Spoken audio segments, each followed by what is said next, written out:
Boa tarde, estamos aqui em mais um webinar do Grupo Gestão RH. Dessa vez a gente trouxe referências de mercado, trouxe pessoas que eu sou fã e admiro demais por todo o trabalho, por tudo que eu conheço. Estamos aqui com Fábio de Giamarco, presidente para a América do Sul e Central da Apurados, Lídia Abdala, presidente executiva e CEO do Laboratório SEB, Patrícia Pugas, diretora executiva de gestão de pessoas do Magazine Luiza, e Sandro Rodrigues, presidente do Grupo Rinodê. Muito obrigado pela presença de vocês, um agradecimento eterno por estarem com a gente, debatendo e trazendo tantos temas aí que a gente vai falar durante essa live. Queria agradecer a ADP, que é a patrocinadora oficial do evento, por confiar no nosso trabalho e por sempre trazer conteúdo de qualidade. Vamos iniciar. Eu quero primeiro eu vou fazer uma pergunta-chave para todos. Eu quero que vocês rapidamente se apresentem. Eu acho que eu já falei, né? Então, se vocês quiserem dar mais alguma ênfase, uma apresentação pessoal, ok. E depois a gente já inicia. Eu quero começar primeiro por ordem alfabética. Que vocês comentassem qual tem sido o grande desafio como líderes de empresas tão expressivas no mercado. Fábio, você começa por ordem alfabética. Depois eu passo para a Lídia, para a Patrícia e para o Sandro. Obrigado, Renato. Estamos na frente de um desafio de liderança, para mim, antes do que nada. E por quê? Porque as empresas, eu sinto, temos tido que assumir uma responsabilidade que antes não era necessariamente nossa, em orientar, em guiar, em oferecer soluções, em oferecer segurança ante um vazio de liderança que existe no meio dessa pandemia. Tem muitas mensagens encontradas, tem muitas mensagens confusas. Eu tenho responsabilidade no meu trabalho por 16 países na América Latina e em muitos deles, falando com os funcionários, você encontrava as pessoas perdidas. O governo um dia fala uma coisa, outro dia fala outra, um dia as máscaras não são suficientes, outro dia são essenciais. E, de novo, por isso falo que o grande desafio tem sido de liderança, que não tinha dentro da empresa os chefes certos, a segunda linha, a terceira linha, prontos para assumir um papel fundamental, com a credibilidade justa dentro das filas da companhia. Hoje está tendo um problema. Então, antes que nada, para mim, é um desafio de liderança. E sem tempo de caducidade. A gente não sabe por quanto tempo vamos ficar em crises. Normalmente, depois de um furacão, eu moro em Miami, a gente várias vezes tem que lidar com o furacão que passa, deixa um grande desastre por trás, mas você sabe que quando passou, passou. Aqui não sabemos quando acaba essa situação. Então, uma crise de liderança acrescentada com um tema de timing que vira mais complicado. Sim. Lídia, passando para você, o saving praticamente não parou, né? Ele está como algo que é essencial, e é essencial mesmo.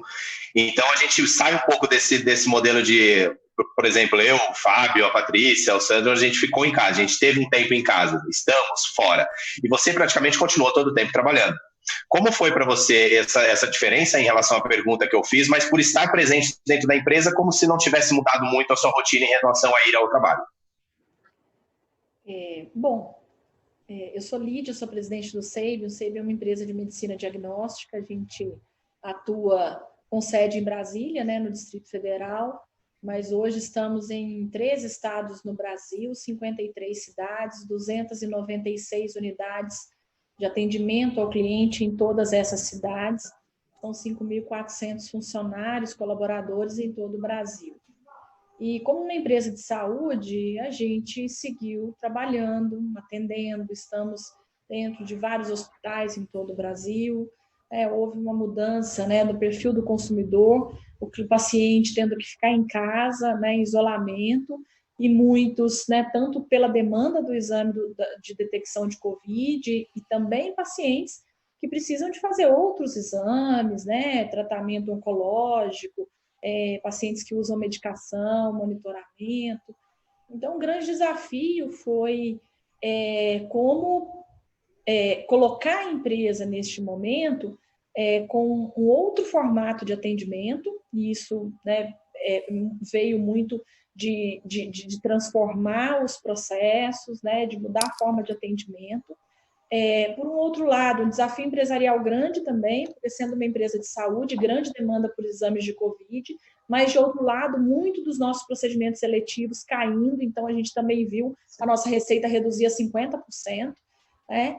E o olhar para os nossos colaboradores, né? Para as pessoas de estarem protegendo, porque nesse momento, nós como profissionais de saúde, a gente tem, isso é a nossa missão, né? E a gente entende que esse é o nosso propósito, essa é a nossa missão, de estar cuidando das pessoas, a população precisando da gente, mas somos seres humanos.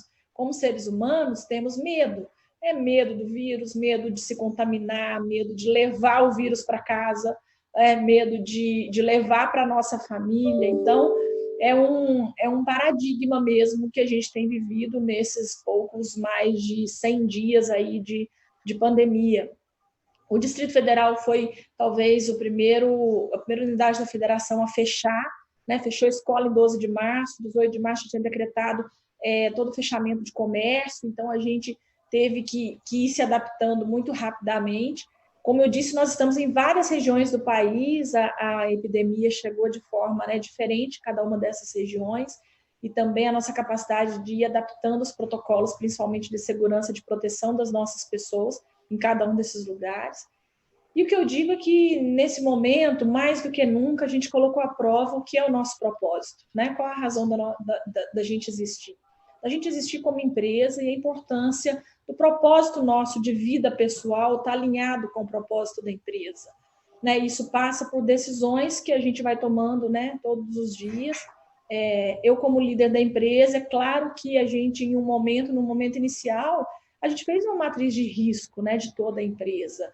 E falamos assim, peraí, alta liderança, né, diretores, gerentes, eles podem atuar em home office, sim. Né? Há atividades nossas de back-office que nós colocamos em home office, uma parte de central de atendimento, até pela questão do cuidado, da proteção mesmo, né, de realmente estar deixando exposto somente aquelas áreas que não tinham como. E aí é uma decisão de liderança, uma decisão muito pessoal, né? Foi uma decisão que eu tomei como líder, né? E que o meu grupo de diretores e gerentes eu deixei também muito à vontade e falei, olha, dá para a gente atuar em home office. Eu tomei uma decisão pessoal de estar aqui na frente, de estar junto com o time o tempo todo. Eu falei, eu não consigo, e aí é uma coisa minha e foi uma decisão pessoal minha, a empresa em nenhum momento exigiu isso, mas porque você também tem que fazer uma matriz de risco. Chegou um momento que a gente até chegou a dividir o grupo de gerentes, colocamos metade em home office, deixando metade aqui, porque eu falei também, se a gente ficar doente, não pode ficar todo mundo doente ao mesmo tempo, mas você tá pensando e tá decidindo isso todos os dias, mas é muito uma decisão pessoal, e foi muito importante, porque eu tô aqui na minha sala desde o dia 12 de março, que eu voltei de São Paulo, eu estava numa reunião, no dia 13 eu digo que eu entrei no SEIB, e fico aqui quase que 24 horas, né, dividindo o tempo em casa, mas as pessoas passam em frente à minha sala desde o começo, e mesmo longe, mesmo distante, eu via no rosto das pessoas, no olhar das pessoas, né, o que é, como eu disse, o medo, a angústia, mas também a força, né, e a missão de saber, nós temos que estar aqui porque o paciente precisa da gente, a população precisa da gente. Né, e eu não me sentiria bem, eu não seria o exemplo que eu falo que o líder tem que ser, se eu não estivesse aqui. Eu sei que o fato de eu estar aqui, né, eles passavam para lá, para cá, e eu via que muitas vezes só queriam saber, olhar para a gente e saber, está tudo bem. Né, eles estão lá, então está tudo bem, e é para a gente seguir na nossa missão, né, seguir com o nosso propósito, e é assim que a gente tem que caminhar. Então, eu digo que talvez a nossa decisão mais difícil no momento foi essa, de como eu mantenho, né, principalmente a linha de frente toda atuando, seguir trabalhando e também cuidando, né, da saúde com proteção e com segurança para todo mundo. Perfeito. Patrícia, eu vou passar para você a mesma pergunta, mas eu quero também já dar início à segunda pergunta. A gente vai inverter. Você vai falar um pouco da liderança e vai falar... O RH, na verdade, nesse momento, ele ganhou muito mais importância. Eu acredito que as pessoas entenderam que realmente o que vale dentro da organização são as pessoas. É o cuidado com as pessoas, é estar com as pessoas e estar com as pessoas boas, com saúde, como que eu vou te falar? Com a cabeça boa, com tudo bom. Eu acho que assim a empresa rola. Me fala uma coisa, Além do RH, eu sei que o Magazine Luiza é uma empresa que trabalha com inovação, tem a inovação no DNA. Quais foram as outras áreas que tiveram uma grande importância dentro da empresa? Você falando um pouquinho sobre a liderança, como tem sido esse desafio de liderança, e já aproveitando esse gancho também para puxar, para falar um pouquinho sobre as outras áreas, além do RH, que a gente sabe que o RH está super importante na organização. Legal, bom, super obrigada aí por esse convite, por essa oportunidade, uma delícia estar aqui, né? E Lídia, Fábio, Sandro, realmente é um privilégio estar aqui com essa turma aí de peso, né? Bom, Renato, eu acho que o maior desafio, na verdade, no meu ponto de vista, foi lidar com a fragilidade das pessoas ao se depararem de uma forma tão nua e crua com a falta de controle das coisas, de conhecimento das coisas, de domínio das rotinas, que foi uma coisa que se abateu sobre todos nós, né? Eu acho que num determinado momento a gente começou a reconhecer de uma forma tão intensa e talvez a coisa mais óbvia da vida, mas que muitas vezes a gente a gente insiste em achar que não é que a gente não sabia. A gente não sabia como as coisas iam ser, a gente não sabia no que as coisas iam se transformar. Nós não sabíamos como atuar. Eu brinco que eu acho que eu nunca exercitei tanto meu paradoxo socrático do só sei que nada sei, né? Eu acho que isso tem sido uma tônica para todo mundo. De fato, todos os dias é uma descoberta nova. É muito curioso, o Fábio falou a questão das máscaras, eu falo isso todos os dias aqui. Todo dia a gente muda procedimento, inclusive os procedimentos de segurança com os nossos colaboradores, porque um dia bota máscara, outro dia não é máscara, outro dia não é máscara, aí um dia testa, outro dia não testa, outro dia testa mais, testa menos. Então, assim, essas questões, elas têm mudado a todo dia, e é natural, porque, de fato, a gente está diante de uma realidade que nenhum de nós viveu. O ponto curioso, e aí é que eu acho que o papel da liderança se estabelece de uma forma muito intensa, né?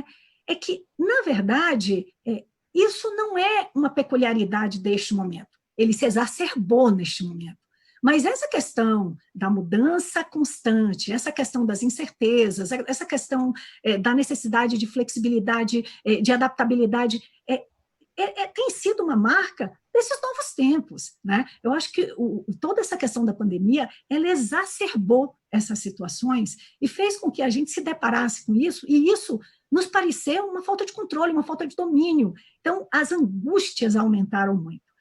Sem dúvida, eu acho que a liderança cresceu muito de papel no sentido de, primeiro, acalmar um pouco isso, né? Acho que ter essa questão de estar junto e de dizer, gente, tudo bem, eu também não sei, mas a gente vai achar um caminho junto, né? Acho que aquela história do líder que tudo sabia, que você era quase que um oráculo, você ia lá, perguntava, ele respondia, definitivamente nesse momento se desconstruiu. E acho que isso foi saudável para a liderança, porque ela se fortaleceu com o time, ela se fortaleceu com parcerias, ela fortaleceu as parcerias para sair do outro lado. Então, acho que, sem dúvida, o líder que percebeu isso correu mais rápido, saiu na frente, conseguiu reverter primeiro, não só as angústias dos seus colaboradores, e com isso trazê-los mais perto, como também conseguiu resultados mais rápidos do ponto de vista de redirecionamentos, de novas linhas para o negócio, novas estratégias, o reforço das estratégias que de fato importavam neste momento. Então, acho que isso foi muito importante para a liderança no momento que a gente viveu e que está vivendo ainda, né?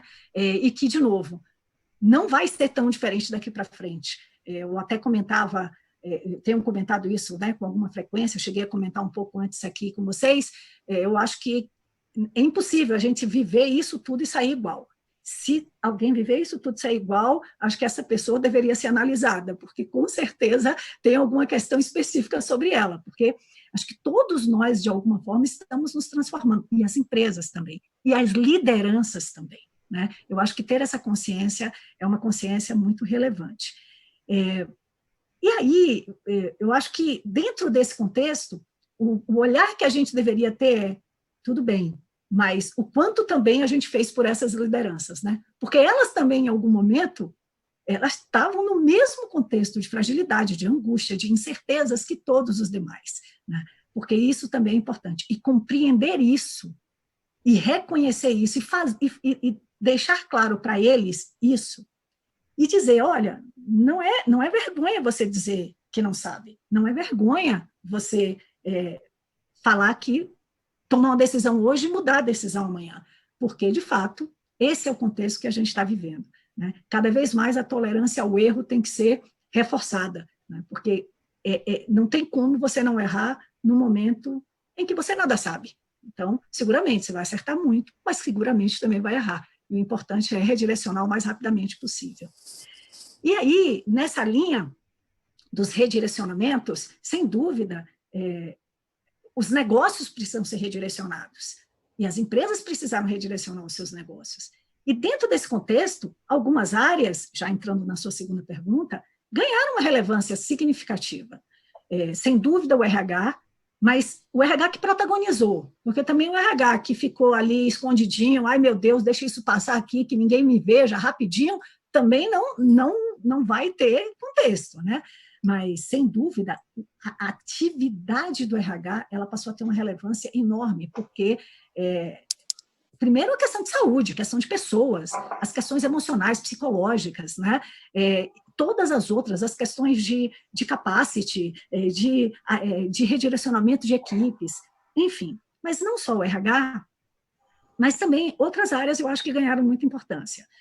Área de tecnologia como um todo, né? Porque uma coisa é indiscutível, e, aliás, a gente tem falado muito isso, o nosso CEO, Fred, recentemente fez um artigo falando sobre isso, que no mundo digital, pessoas e negócios não são incompatíveis, né? Tudo é possível. Então, se você tem uma empresa digitalizada, você consegue garantir a continuidade de seus negócios e preservar suas pessoas. Então, eu acho que as áreas de tecnologia, de uma forma geral, também ganharam uma relevância muito grande, também já vinham nessa escalada, né? Eu acho que a questão da tecnologia já vem numa escalada, mas, sem dúvida, ganharam uma relevância muito grande. As áreas de comércio eletrônico, de uma forma geral, né? Os e-commerces, os marketplaces, porque precisou haver uma corrida, para esses meios. Muitos dos que não utilizavam precisaram utilizar como meio de sobrevivência, então também foi uma área também, foram áreas também que eu acho que ganharam corpulência, né, ganharam presença muito forte, e uma área em especial que por muito tempo ficou lá esquecidinha, vinha ganhando relevância nos últimos tempos, mas nessa pandemia também cresceu demais, foi a área de logística, né? A área de logística também passou a ter uma relevância enorme. Afinal de contas, todo mundo precisava receber as coisas na sua casa e queria receber rápido. Então, mais do que nunca, as áreas de logística também se fortaleceram bastante. Nossa, eu imagino. Não, super esclarecedor. Eu gostei da logística, eu vou te falar que eu não tinha pensado nela, sabia? Eu acho que tecnologia, RH, mas logística não é verdade. E eu acho que as pessoas em casa, elas querem as coisas muito mais rápidas, né? Eu não sei se vocês perceberam isso. Eu, quando compro alguma coisa, eu fico olhando na porta aqui se o entregador passou, se deixou, porque eu acho que a gente quer as coisas mais rápidas para usufruir, porque a gente está em casa, então a gente tem tempo, às vezes, para ver alguma coisa, o que chegou, o que a gente comprou, diferente de antigamente. Sandro, muito, muito obrigado mesmo. Eu sei que seu tempo aí é super valioso e você dar um pouquinho dele para a gente é uma honra. Eu gostaria primeiro que você começasse se apresentando, se alguém não te conhece, né? Eu acho impossível, mas se alguém não te conhece, você falasse rapidinho de você, para a gente começar um bate-papo aí bacana, falar um pouquinho sobre liderança, falar um pouquinho sobre os desafios que o Grupo Renaudet está tendo nesse momento. Obrigado, querido Renato, obrigado, toda a família aí do Grupo Gestão e RH. É uma honra estar batendo um papo com vocês sempre, tenho um carinho enorme por você, por todo o time, pelo trabalho que vocês desenvolvem, pela galera, né? Pelas pessoas que estão conectadas em volta dessa missão do Grupo Gestão e RH. Então, é muito legal participar sempre que eu posso. Então, é uma honra mesmo. Bom, pessoal, é o seguinte, meu nome é Sandro Rodrigues, tenho 49 anos, 37 anos de venda direta, comecei aos 12 anos de idade com a minha mãe, carregando sacola São Paulo afora, sobe de ônibus, desce de ônibus, fazendo venda de produtos, reunião domiciliar, que a gente chamava na época, e construindo equipe de venda. Quando eu tinha 17 anos, nós iniciamos na garagem de casa, eu, meu pai e minha mãe, o grupo Rinodê. Na época não era um grupo, era só Rinodê, era só Rinodê, mas com um grande objetivo de ser uma empresa transformadora, ser uma empresa que pudesse levar transformação para as pessoas, transformação para as pessoas que trabalham junto com a gente. E na época os primeiros funcionários foi eu, meu pai, minha mãe. Eu invasei o primeiro produto, separei o primeiro pedido, fiz a primeira entrega para a nossa rede de consultores, que na época era muito pequenininha, entendeu? Hoje é uma rede com centenas de milhares de pessoas, através dos nossos produtos, através dos nossos valores, através de muita dignidade, muito trabalho, porque a gente sempre acreditou que a dignidade é algo que as pessoas, todo mundo deve ter, todo mundo deve alcançar, e deve alcançar através da onde? Através do trabalho. Sandro, mas todo mundo trabalha. Sim, mas todo mundo trabalha, e a atitude média, infelizmente, do nosso país é baixa. A atitude média das pessoas é baixa. E a gente sempre promoveu o quê? A atitude empreendedora. Sabe? A atitude empreendedora é você saltar a média, sabe? Você está bem acima da média. É isso que a gente tem feito. Aos 12 anos, Renatão, eu era um menino sonhador. Sabe? Eu sonhava de verdade em construir algo de muito valor. Aos 49 anos, eu continuo um sonhador, só que um pouco mais velho. Um dos nossos valores, né, que tem na nossa carta de propósito é exatamente esse, liderança. Porque a gente acredita que tudo começa e termina na liderança. Eu acredito que todos nós, o ser humano, ele nasceu para viver em sociedade, para viver em comunidade. Quando você tem essa clareza, você sabe que todo mundo vai seguir algo ou seguir alguém. Todo mundo. Então, o papel do líder, ele é fundamental, ele foi fundamental, ele é fundamental e vai continuar sendo para sempre fundamental. O que a gente tem feito dentro da companhia, sabe, dentro da Rinodê, nesse momento de desafio que todo mundo está passando, que todos nós estamos vivendo, não é um desafio meu, não é seu, não é da empresa A, da empresa B, é de todo mundo. É de todo mundo. É um desafio, é uma luta, é uma batalha que nenhum de nós escolheu, mas a batalha está posta. Então, o que nós temos que fazer? Nós temos que pegar os nossos melhores valores, liderança é um deles, e disputar a batalha. Tem que se reinventar toda hora. Está aí, tem que fazer. Tem que continuar caminhando. E o que a gente fez no aspecto de liderança, cara, é sempre estar... A Rinodê está com o nosso time de RH. Há bastante tempo ele vem trabalhando programas muito sólidos na companhia, como o Somos, que é um programa de integração, mas não é integração de boas-vindas, é integração contínua. Sabe? É formação de time, aquela história. Tem uma série no Netflix chamada Vikings, eu não sei se você já viu. Já vi, sim. Já viu, né? Quando o povo viking vai para a batalha, tem um comando do líder da tropa que fala o seguinte: shield wall, ou seja, parede de escudo. Sabe? Todo mundo vem, todos os caras, às vezes, eles se encostam no outro e montam uma parede de escudo.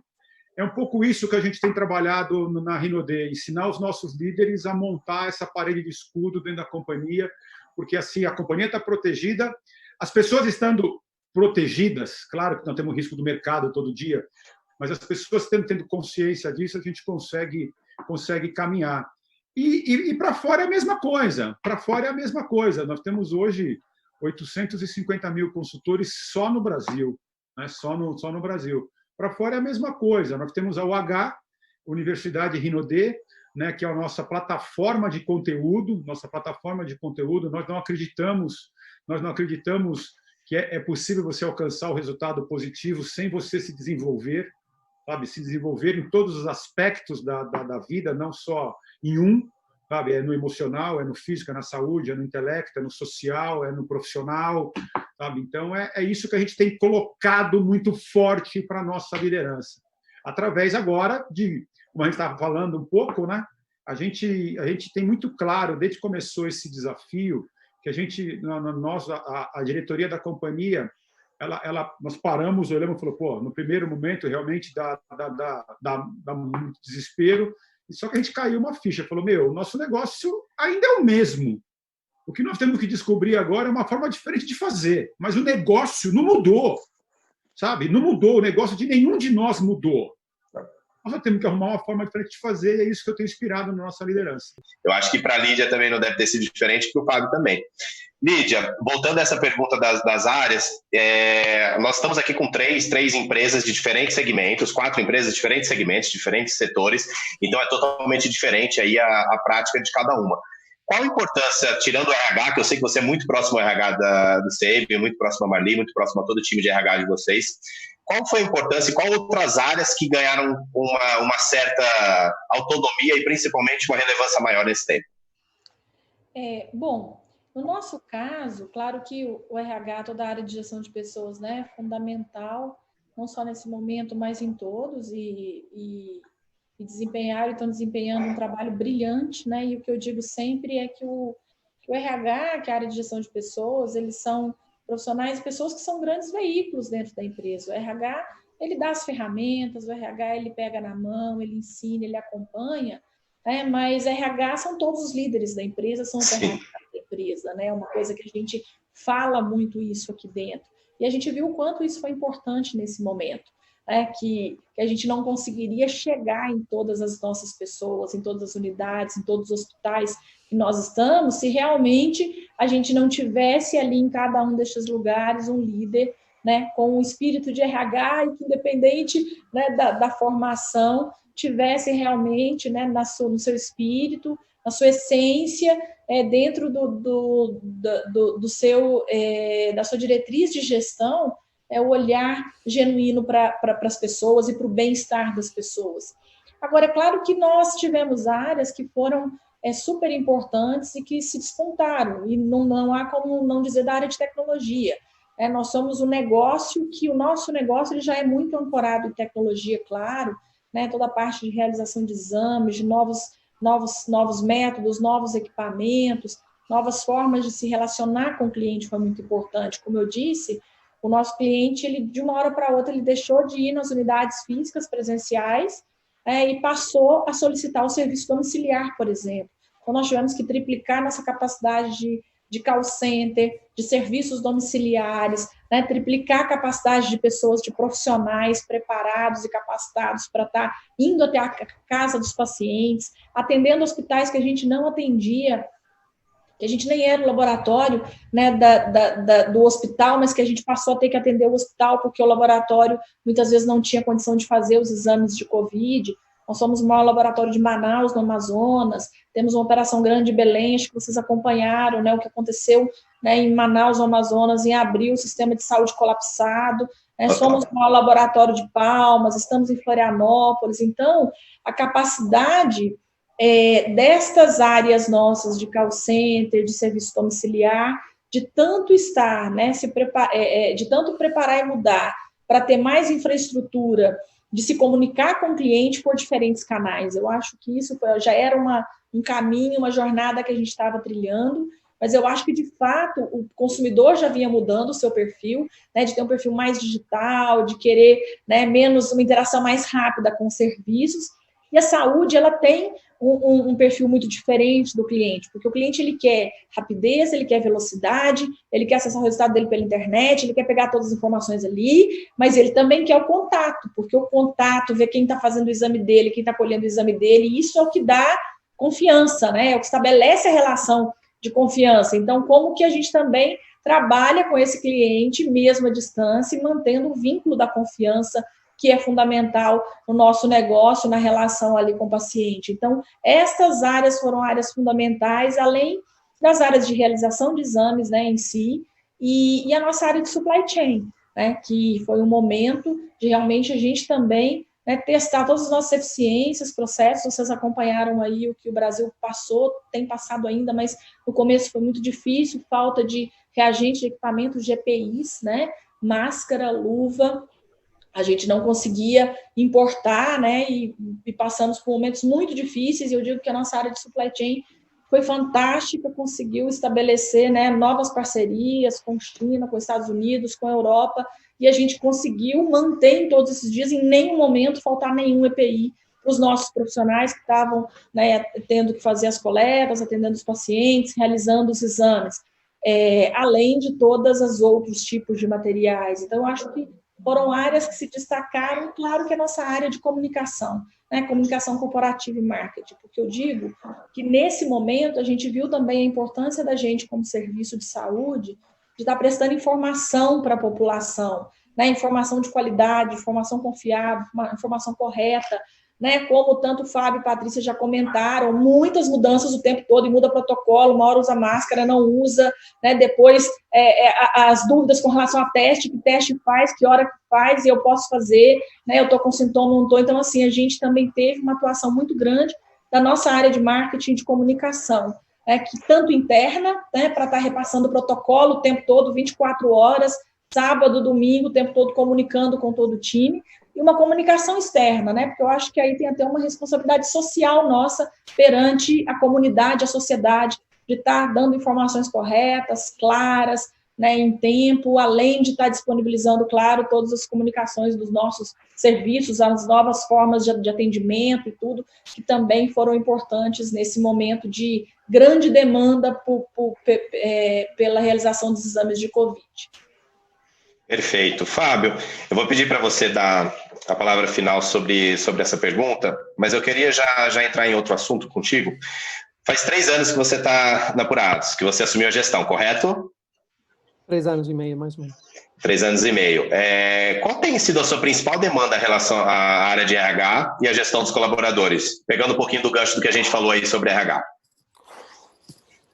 Renato, primeiro deixa eu oferecer uma perspectiva diferente na conversa que a gente está tendo. Eu, particularmente, não senti nenhuma área ou departamento ou função necessariamente se destacando mais do que outros.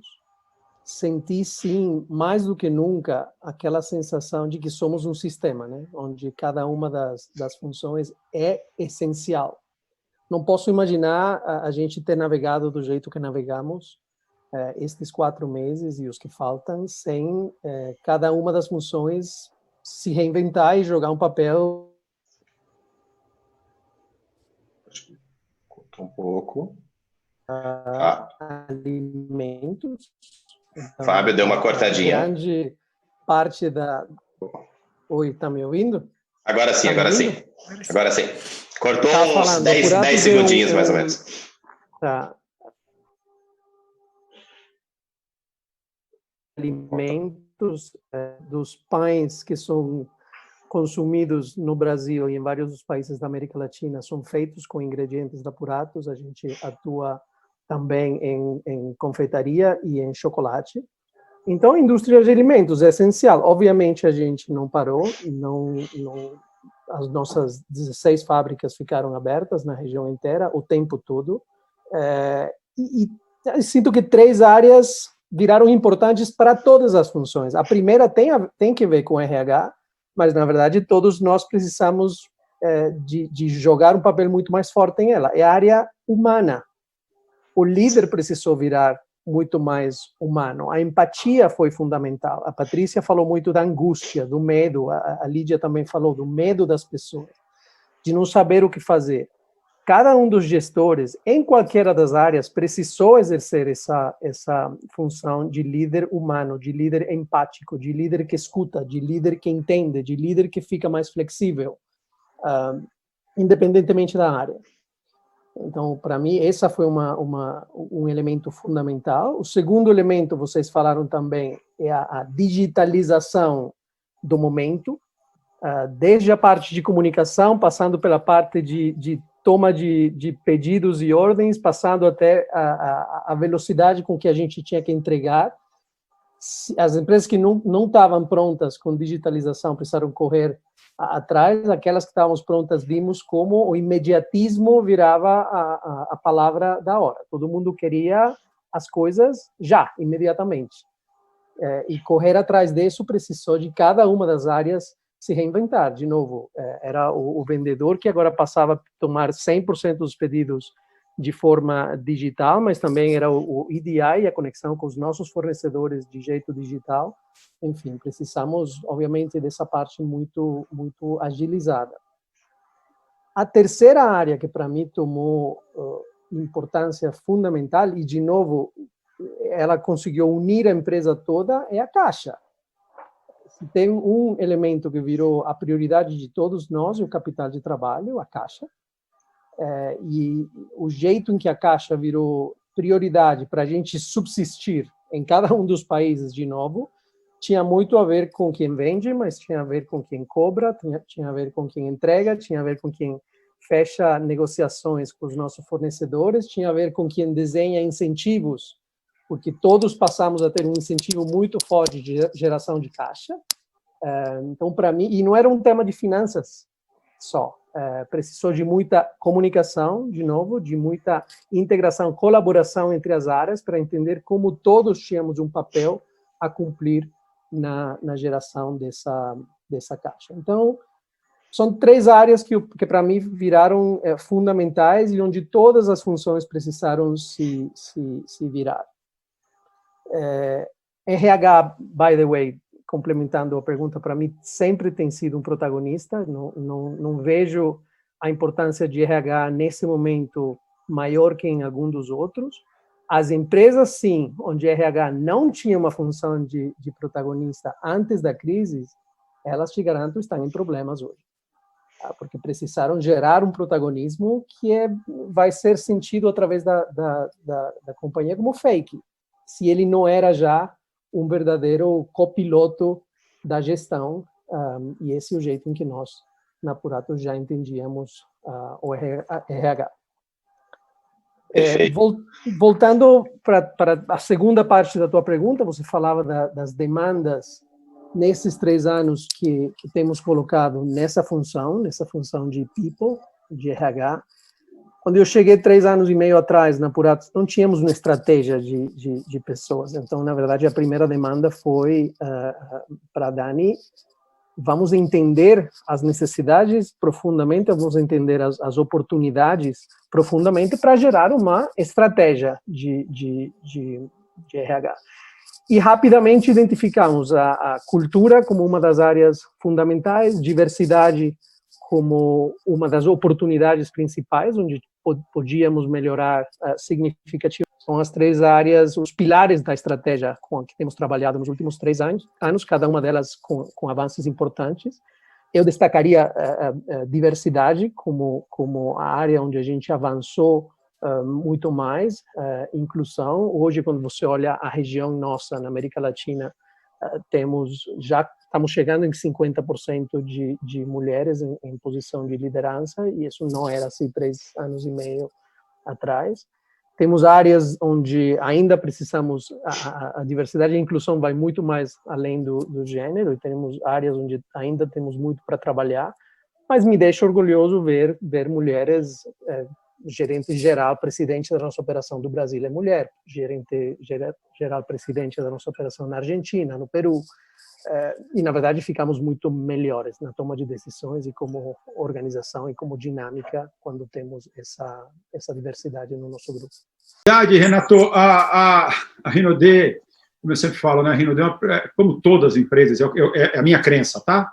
Eu acredito assim. As empresas, elas são mais do que serviço, mais do que produto, mais do que instalações. As empresas são pessoas, cara. As empresas são as pessoas que a fazem, e o que conecta as pessoas é a cultura. É a cultura que vem do acionista, que vem do empreendedor, é o propósito da companhia. Então, na Rinode, eu sempre tive uma frase, e ela é mais forte do que nunca. Eu concordo com você, o RH tem um papel hoje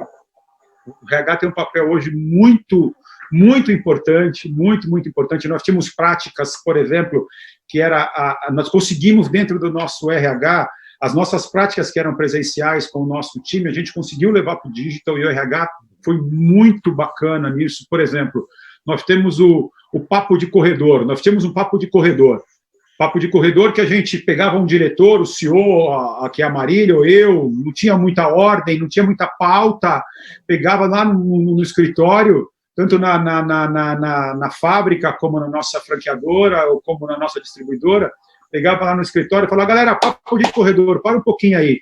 E alguém conversava com o pessoal, passava o que estava acontecendo na companhia, passava uma notícia bacana do dia, entendeu? ou ainda um desafio que a gente estava vivendo. A gente sempre deixa muito claro para a companhia que não são só dias bons. Ao contrário, os dias bons eles são em menor quantidade, a maioria são dias difíceis, né? Faz parte da vida, a vida é assim. Isso foi para o digital. Imagina, quando a gente leva todo mundo para o home office, a gente continua fazendo um papo de corredor. A princípio ele começou a ser diário, hoje ele é semanal. Nós temos o papo de líder, que é só a de gerência acima, que a gente levou para o digital. Nós temos o café com o presidente, que é um café comigo e com a Marília, com a CEO e comigo, que também era mensal, presencial, a gente levou também para o digital. Então, é bastante, o RH cresceu muito. Outra área, claro, que é tecnologia, operações, entender demanda, comercial, sabe, que é a questão de, como é que eu me relaciono com a minha rede agora, essa rede tão grande. Mas, em resumo, é a mesma frase que eu usava lá atrás, na Rinode, Renato, na Rinode eu falo assim, sempre falei isso, quando as pessoas vinham para trabalhar comigo, eu sempre digo essa frase. Na Rinode, a Rinode é uma empresa que ela foca na visão do cliente. Cara, eu tenho que atender o meu cliente. Em primeiro lugar, a minha rede e depois o meu consumidor. Sim. Então, eu falo assim, na Rinode tem 2 departamentos. 2 departamentos. O que vende e o que ajuda a vender. Você precisa estar encaixado em um dos dois, sabe? Então, quando a gente tem essa clareza, tudo leve, tudo ganha relevância, entendeu? Tudo flui. Eu imagino que deve ser maravilhoso. Poxa, você falou bastante da Marília. Vocês tiveram um processo de profissionalização nos últimos anos muito grande, né? Vocês mantiveram, como eu falei, hierarquia familiar, ainda se mantém como os líderes da empresa. Como que foi essa... Porque a Marília assumiu ela é como CEO do Grupo Rinode há pouco tempo, né? Há quanto tempo, mais ou menos? E me fala como que foi essa entrada dela, porque daí você fica como presidente do Grupo Rinode, você faz parte do conselho, mas ela assume a frente para mercado. Me fala como foi essa transição, como que ela assimilou, como que você assimilou, como foram essas diferenças. Lembrando que é família, e família eu acho que a gente trata todo mundo igual, e principalmente com amor, né? E é o que vocês prezam aí dentro. Sim, a Rinode, sem dúvida nenhuma, é uma empresa familiar, e a gente vai fazer questão que ela continue sendo, e a gente está procurando vencer esse paradigma que uma empresa familiar não pode ser uma empresa profissional. Isso é um estigma, é um paradigma, isso não é verdade. Claro que como empreendedores, né, como eu falei para você, eu estou na empresa desde o primeiro dia, então o meu caminho de carreira, vamos colocar assim, que é um termo bastante usado no RH, o meu caminho de carreira não foi o caminho do executivo, foi o caminho do empreendedor, cara, passando pelos desafios, sabe, nadando com água no nariz durante anos e anos, sem perder a crença, sem perder a resiliência, aprendendo muito. Claro, fiz uma faculdade ok, mas aprendendo muito no dia a dia, com essa história de procurar conhecimento com as pessoas e tudo mais, é um caminho diferente. Só que chega uma hora na companhia, quando a companhia ela toma o tamanho que a Rinode tomou, né, a gente precisa trazer outras habilidades que nesse caminho de empreendedor a gente não acumulou, sabe?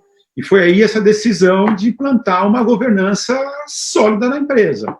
Comecei com um conselho, que era um conselho não era um conselho de administração, né, era um conselho consultivo que me ajudava, e o que me fez muito bem foi que a Marília, ela fazia parte desse conselho, a Marília já fazia parte desse conselho, né, então ela já conhecia a companhia, e chegou um momento na carreira da Marília, vai fazer, de setembro, faz 2 anos que ela assumiu como CEO da empresa.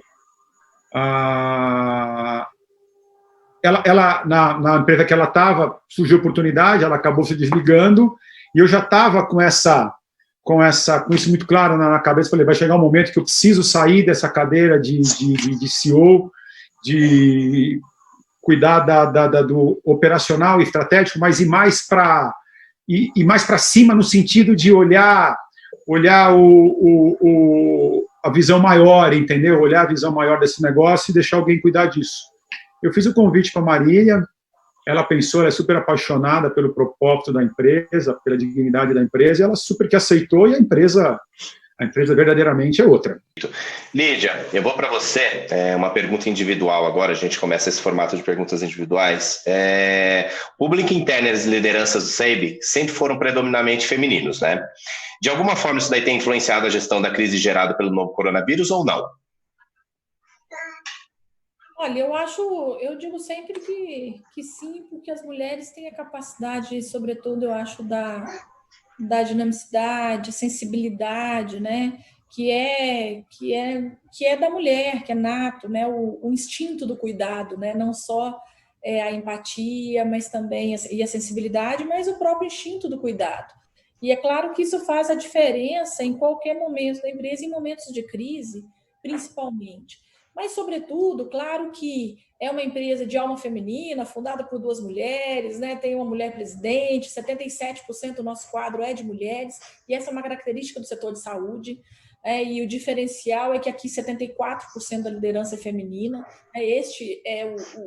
Esta é a diferença de outras empresas mesmo de saúde, né? Onde, de fato, as oportunidades são dadas, né, de forma equânime, igualitária, onde a gente entende, né, que não é o gênero, não é a raça, não é a orientação sexual que vai definir, né, a sua capacidade, o seu potencial, as suas competências.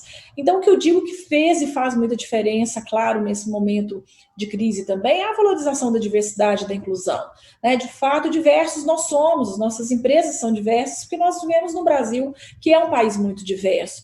Mas, de fato, de promover a inclusão genuinamente, na sua essência, onde as pessoas se sintam respeitadas, valorizadas, onde as pessoas sintam liberdade para serem, né, o que quiserem ser, da forma que quiserem ser, e que isso não vai ser motivo, né, de impedir o seu crescimento na carreira, né, de impedir ter uma oportunidade de promoção, participar de um processo seletivo interno, entrar em algum projeto novo. E a valorização, né, da diversidade, a valorização das visões diferentes, ela é muito rica para a empresa. A gente fala muito isso fortalece, isso traz competitividade para os negócios. E isso a gente vê no dia a dia. Então, nesse momento de crise, a gente precisa muito, né, da criatividade das pessoas, da criatividade das equipes, do engajamento das equipes com os nossos projetos, com as demandas, né, que estão sendo muitas a todo momento, essa capacidade de mudar rápido, a capacidade de enxergar uma saída, uma solução para um problema que vai surgindo, né, problemas diferentes que vão surgindo. Então, o fato da gente ter um time diverso, uma equipe, né, com diferentes perfis, com pessoas diferentes em cada projeto, isso facilita muito, sem dúvida alguma. Facilita você ter, de fato, ambientes e uma empresa, né, inovadora na sua essência. Por quê? Porque a gente tem uma riqueza e pessoas com diferentes visões, né, com diferentes pensamentos.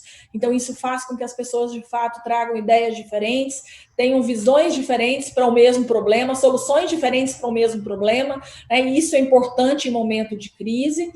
E acho que muito o engajamento, né, o quanto isso, de fato, é este ambiente onde as pessoas, né, se sentem, de fato, acolhidas, respeitadas, né, ouvidas, isso, de fato, é o que promove o engajamento das pessoas, a dedicação, como eu disse no início, né, de estar se entregando por uma missão que, nesse momento, é uma missão que nos coloca, inclusive, né, em situações, às vezes, de risco, mas que a gente entende que é a nossa missão e a gente não faz isso só pelo nosso salário, né? A gente não faz isso só pela questão financeira. Aliás, esse é o último item nesse momento. A gente faz isso de verdade porque a gente sabe que as pessoas, a população está precisando da gente e porque a gente faz porque a gente sabe que a empresa, né, tem esse olhar genuíno para as pessoas, para o cuidado, né, para o bem-estar de todas as pessoas, não só dos nossos clientes, mas começando pelas nossas principais pessoas, que são os nossos colaboradores. E eu digo que ser uma empresa, né, de alma feminina, com esse olhar, né, de sensível, com esse olhar de cuidado, de empatia, né, isso é nato das mulheres, isso é genuíno das mulheres e faz muita diferença, sim, nesses momentos. Com certeza. Patrícia, a Magazine é uma empresa varejista e provavelmente vocês tiveram que, como a gente estava falando antes, fecha, abre, toda a incerteza. Como que você lidou com o medo das pessoas, dos colaboradores? Como que a empresa lidou com isso? E vocês tiveram funcionários afastados? Vocês tiveram... Como que foi essa transição de aberto para fechado e depois fecha, abre? Porque isso causa um pouco de insegurança nos colaboradores, né? Como que vocês trabalharam com esse formato? Sem dúvida, Renato, assim, eu acho que termina sendo um pouco daquilo que eu estava na minha primeira resposta, né? Da angústia das pessoas. E, de fato, era um momento de muita angústia. Não só das pessoas que trabalhavam em loja, que de repente a loja estava fechada, mas também das pessoas que trabalhavam no escritório, tinham uma rotina e de repente se viu dentro de casa e tendo que ajustar todas as questões pessoais e profissionais ali dentro daquele ambiente. Algumas pessoas com mais estrutura, outras pessoas com menos estrutura. Então, sem dúvida, essa questão ela precisou ser muito cuidada e ser muito tratada. E como nós fizemos aqui? Bom, em primeiro lugar, reforçando mais do que nunca a nossa comunicação. Comunicação é fundamental. O Fábio comentou sobre a questão da comunicação e eu não tenho a menor dúvida. Até me penitencio aqui de não ter colocado a comunicação também como uma das áreas que ganhou tanto destaque nesse momento, né? Porque comunicação, no caso particular que estou falando, a comunicação interna. Lógico que a comunicação externa também teve uma importância fundamental, mas aqui, no caso, olhando para colaboradores, comunicação interna. Nós tivemos que reforçar muito o nosso processo de comunicação. De fato, no Magalu, nós já temos uma comunicação interna muito forte, né? Nós, de fato, é uma fortaleza da companhia, a forma com que a gente se comunica com os nossos colaboradores. Nós falamos com os nossos colaboradores de uma forma muito clara, nós levamos muita informação, assim, muito mais do que a imensa maioria das empresas, e nós compartilhamos essas informações constantemente com os nossos colaboradores, porque nós entendemos que só cientes das questões, dos detalhes da nossa operação, dos nossos desafios, eles podem contribuir melhor, né? Quanto mais consciência eles tiverem dos nossos desafios, de para onde a gente está indo, de como a gente está indo, nossas estratégias, mais eles vão contribuir. E nesse período a gente teve que reforçar muito a comunicação. E teve que reforçar com mensagens muito claras. Às vezes dizendo, eu não sei, de novo, porque de fato nem tudo sabíamos, mas às vezes assumindo compromissos, mesmo diante do eu não sei, mas como forma de tranquilizá-los. Assim, por exemplo, logo no início, nós comunicamos, nós divulgamos internamente que nós não desligaríamos ninguém por conta da pandemia. É um compromisso que nós estávamos assumindo com os nossos colaboradores, né? A Luísa, inclusive, virou uma referência aí nisso, no movimento, né? que esse movimento envolveu diversas outras empresas, né? A Luísa puxou bastante isso, mas internamente nós já tínhamos assumido esse compromisso, nós não desligaríamos os nossos colaboradores por conta da pandemia. E isso eu acho que foi o primeiro grande tranquilizador da equipe, né? Ter a ciência de que, naquele momento, eles estariam com seus empregos preservados. Depois disso, eu acho que foi aquela comunicação constante e muito próxima, informando a eles de todos os nossos passos.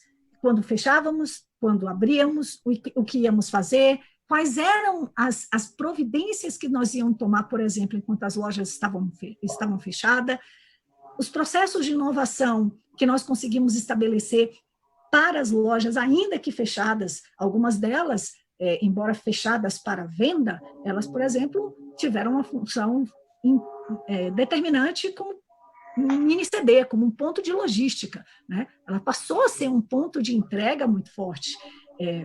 Foi aí que nós estabelecemos a venda remota. Os nossos colaboradores começaram a vender para o WhatsApp fora, que também isso precisou muito processo de entendimento, de comunicação. Então, toda a comunicação do passo a passo, eles sempre estiveram muito juntos, e eles conseguiam entender claramente para onde estávamos indo, como estávamos indo. E, por fim, eu acho que outra coisa que também foi muito importante foi também uma coisa que é muito própria do Magalu, e, de novo, vou reforçar aqui uma palavra, um dizer do Fábio, que eu acho que quando o RH já não era muito atuante isso termina ficando meio fake, né? Eu acho que, no caso do Magalu, como nós sempre tivemos alguns valores dentro da companhia, e não só como RH, como companhia, como líderes, né? Isso é muito genuíno. Então, o que nós também fizemos muito para acalmar esses corações foi cuidar muito das nossas pessoas. Os nossos protocolos de segurança são, assim, impressionantes, assim. O nível de rigor que a gente tem para dar segurança dentro do que nós conhecemos, do que sabemos, do que dominamos ao nosso colaborador para trabalhar nos nossos CDs. Os nossos CDs não pararam de trabalhar, eles ficaram trabalhando todo o tempo, eles precisavam de um cuidado muito especial. As nossas lojas, quando abriam, também precisavam, mesmo fechada, tem movimento interno de loja que eu precisava de equipe lá dentro. Então, todo o protocolo de segurança que era feito com esse time, o cuidado que era dado a ele, desde os equipamentos básicos, né? Máscara, álcool gel, mas as testagens no momento que eram necessárias, a implementação de uma telemedicina para acomodá-los, protegê-los, evitar que eles se deslocassem para outros, para médicos, etc., que também eram um ponto de exposição, a telepsicologia também como forma de apoiar essas equipes que precisavam de um apoio adicional. Então, assim, nós tivemos uma série de outras ações que reforçaram muito essa nossa grande característica de cuidar, né? Que é um traço próprio do Magalu. O Magalu é gente que gosta de gente, a gente gosta de cuidar das pessoas. Então, eu acho que o que mais fez com que a gente conseguisse passar por isso e passar tão bem, olha, nós temos aplicado constantemente pesquisa de pulso, e o nosso ENPS é de 87%. Quer dizer, no momento de pandemia, você ter um ENPS de 87% é uma coisa, assim, impressionante. Acabamos de aplicar a pesquisa de PTW e fomos para 91%, 91%, a nossa nota. Sim, é uma coisa que, no momento onde você está nessa crise, os seus colaboradores reconhecerem o que está sendo feito e demonstrarem claramente o entendimento que eles têm sobre para onde eles estão indo, é fundamental, né? É muito importante. Então, assim, eu acho que isso é uma coisa muito relevante, né? E que, de fato, a gente precisa reconhecer, né? Porque é algo que não vai... não tem outro caminho. É comunicando bem, é sendo genuíno, cuidando de fato, se preocupando de fato com as pessoas e comunicando muito bem isso para os seus colaboradores, né? Acho que foi a forma com que a gente passou por isso. Perfeito. É tão bom ouvir vocês, na verdade, é o que eu falo, setores tão diferentes com um lado tão humano igual. Vocês, todas as falas, vocês valorizam muito o time de vocês, valorizam muito as pessoas que estão com vocês. Parabéns mesmo, eu acho que todo mundo deveria pensar dessa maneira, todo mundo deveria agir dessa maneira, e as empresas deveriam agir dessa maneira. Fábio, eu vi algumas entrevistas suas, vi até algum artigo esses tempos atrás, acho que foi semana passada no LinkedIn, eu recebi um artigo seu no LinkedIn, e você fala muito sobre inovação, né? Inovação eu acho que é um dos seus principais fatores aí de liderança. Eu quero saber como que esse DNA de inovação que você tanto fala, que você tanto transmite para todo mundo, eu imagino que deve ser transmitido dentro da empresa também, como que ele te ajuda na liderança dentro da Apuratos?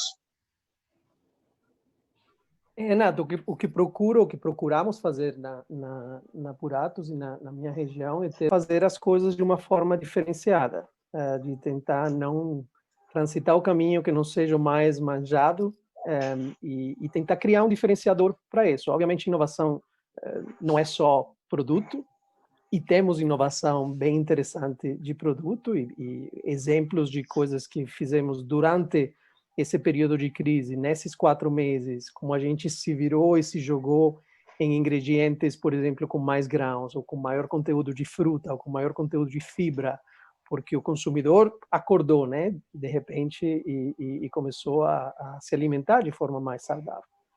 Mas é mais o mindset de como verdadeiramente a gente consegue acelerar essas atitudes, essas ofertas para o mercado, que consiga diferenciar a empresa. E para mim é um elemento fundamental de todos os lugares onde trabalhei, que de alguma forma vira contagioso.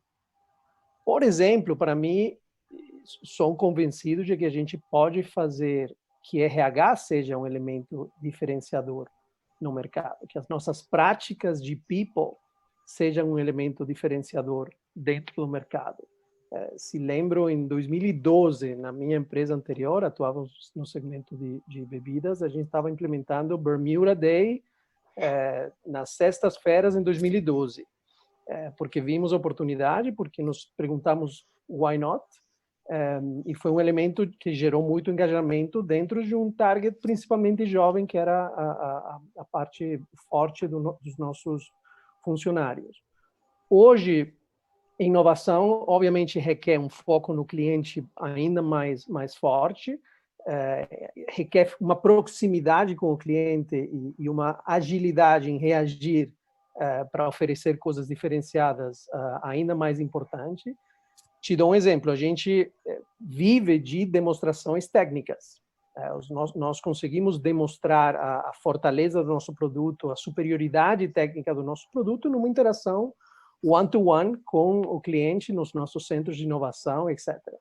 Como você faz no momento onde não consegue fazer essa interação de pessoa a pessoa? A gente inovou rapidamente, os nossos técnicos começaram a usar um óculos com tecnologia da Google, que conseguimos deixar no nosso cliente. O cliente coloca os óculos, se conecta diretamente com os nossos técnicos padeiros na Bélgica e começaram a interagir de uma forma direta com input de tecnologia para saber como modificar as receitas e os produtos para as necessidades dos consumidores.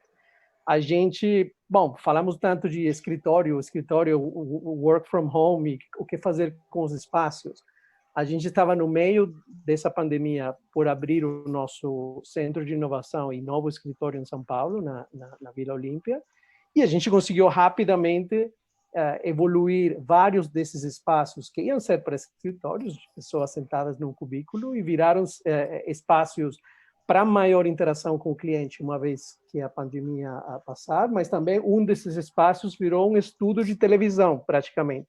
Porque agora muitas das demonstrações técnicas a gente grava, obviamente, e faz uma live, ou grava e depois compartilha com os nossos clientes. Precisávamos de um espaço muito mais profissional, dada a frequência. Então, de novo, é um mindset, é uma invitação constante a se perguntar não o que eu deveria fazer num cenário de crise ou no dia a dia, mas o que eu posso fazer. E essa diferença, esse little nuance na pergunta, eu acho que gera uma atitude completamente diferente.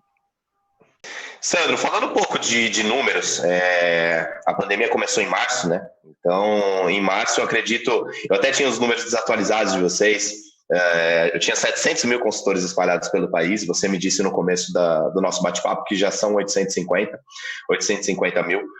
Esse número, durante a pandemia, ele aumentou, ele se manteve ou ele diminuiu? Porque eu acredito que muitos trabalhadores informais precisaram de uma fonte de renda nova, precisaram entrar em um novo mercado, em um novo formato que não seria o normal deles.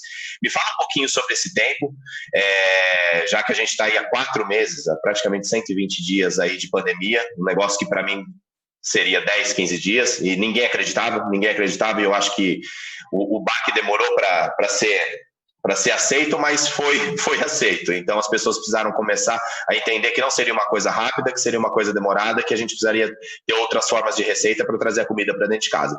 Me fala como foi essa fase para vocês. Olha só, Renato, igual a todas as empresas, né? Chegou em março. Março também indo super bem. A gente tinha acabado de sair do cruzeiro da Rinode, sabe? Foi incrível, começo de março.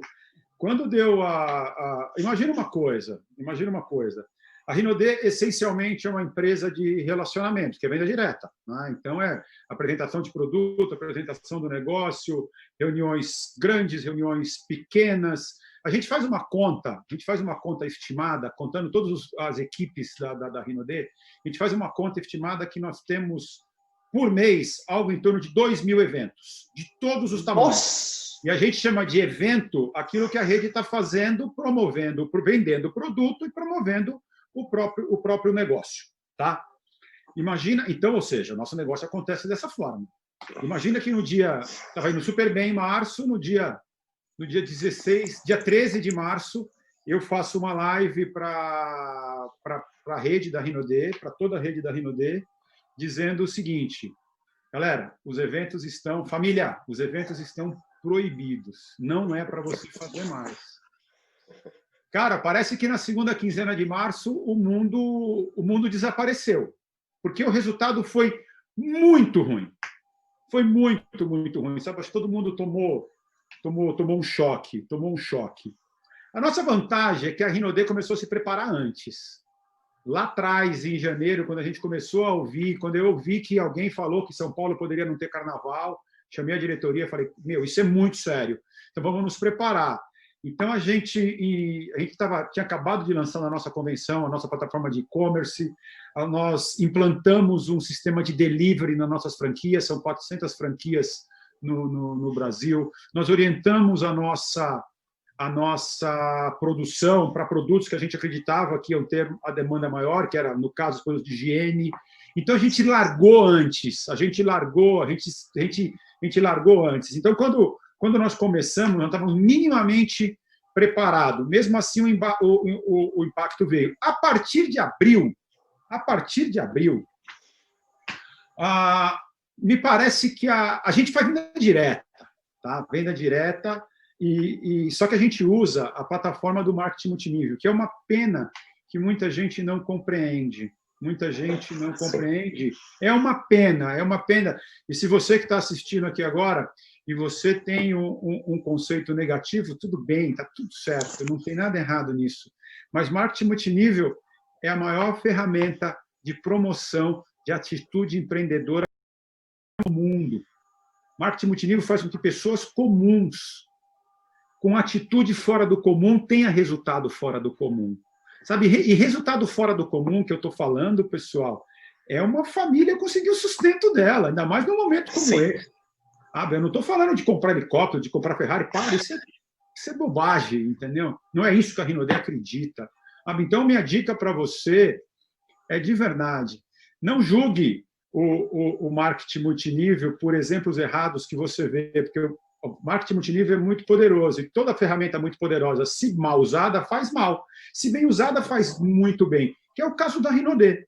32 anos de mercado, usando de forma muito justa, muito digna, essa plataforma de desenvolvimento de negócio. Com isso, como a gente desenvolve muito a atitude empreendedora, Renata, a gente promove muito, ensina as pessoas a isso, né? Porque você vê, a gente não aprende isso na escola. Não. Nenhum de nós. Você aprendeu? Alguém chegou para você lá na escola e falou que você podia ser empreendedor? Não, ninguém faz isso para a gente. Sabe? Na verdade, eu acho que nem nós somos empreendedores quando nós começamos. Não tem nada errado. Você pergunta para as crianças hoje, o que você quer ser? Eu quero ser piloto, eu quero ser médico, eu quero ser executivo, eu quero ser o cara do RH, eu quero ser presidente. Tudo certo, está lindo, está maravilhoso. Mas você não vê nenhuma criança falando assim, eu quero empreender, eu quero ter o meu negócio. Lídia, eu vou falar um pouco sobre tecnologia, manter, na verdade, o tema de tecnologia. É algo que as companhias estão prestando muita atenção nesse momento, né? Na área de saúde, eu acho que não deve ser diferente. Tem algum procedimento, hábito que vocês estão fazendo que vai permanecer? Por exemplo, as consultas online, algo mais popular para as pessoas de baixa renda, que tenham acesso mais rápido às consultas, enfim, aos resultados. Tem algo que vocês estão utilizando que não era normalmente utilizado e que vocês vão continuar utilizando daqui para frente?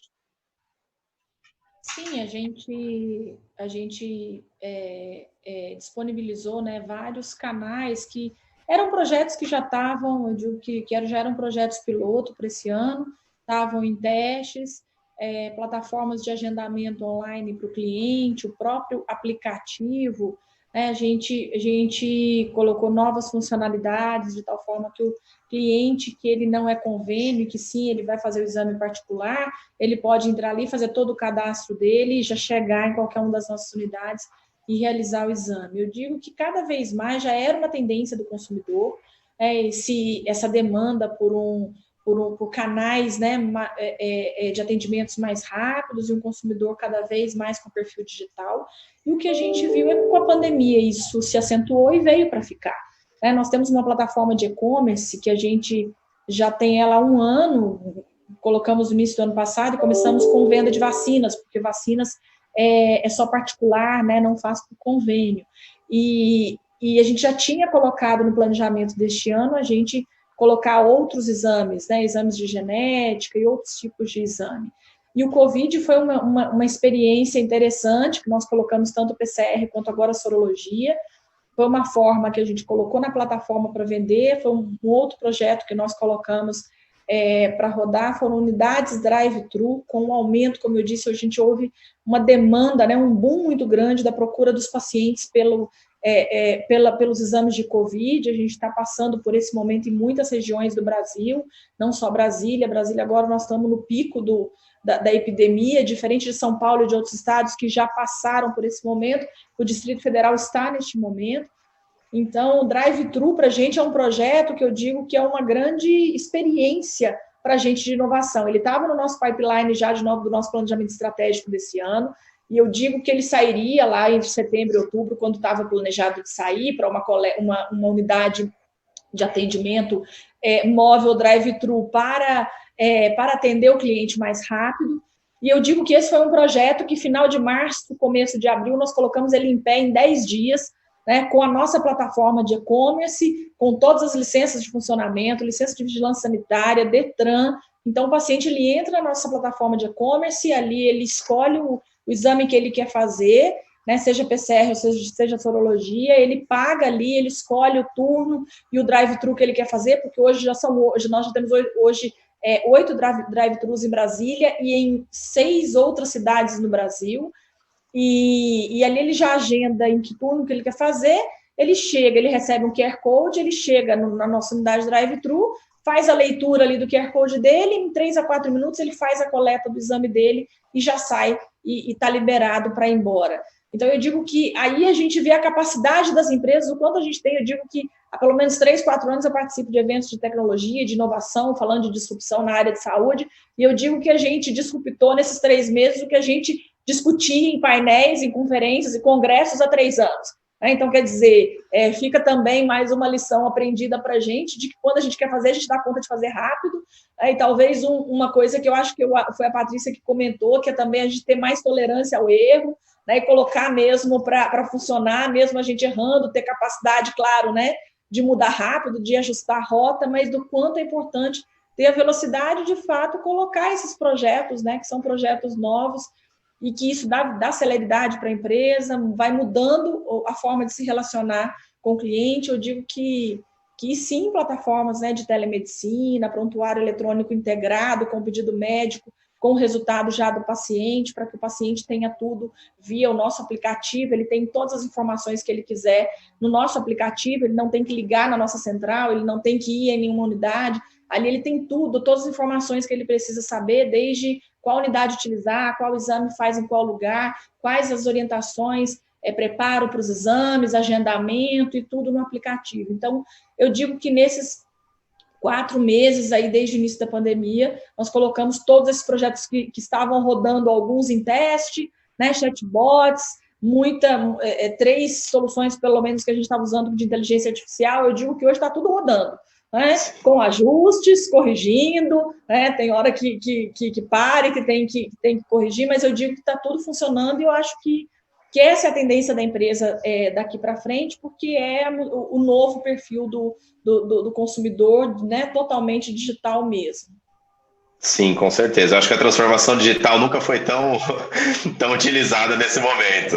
O que mais se ouve é sobre transformação digital, as empresas entenderem essa reinvenção do negócio. Patrícia, eu vou estender contigo. Poxa, voltando rapidinho para a Lídia, falando sobre telemedicina, eu lembro que quando eu fiz o primeiro webinar, olha, faz o quê? No começo de março, começo de abril. A gente estava com o pessoal da Milcom Burgos e ele falou assim, poxa, a telemedicina muita gente nem acreditava, a gente está implementando e assim, vai ser realidade, né? Não vai dar para fugir disso. Veio para ficar, isso mesmo. Que bom, vamos vivendo e aprendendo. Patrícia, eu vou fazer a última pergunta individual para você, depois eu faço a última pergunta para a Lídia e para o Fábio.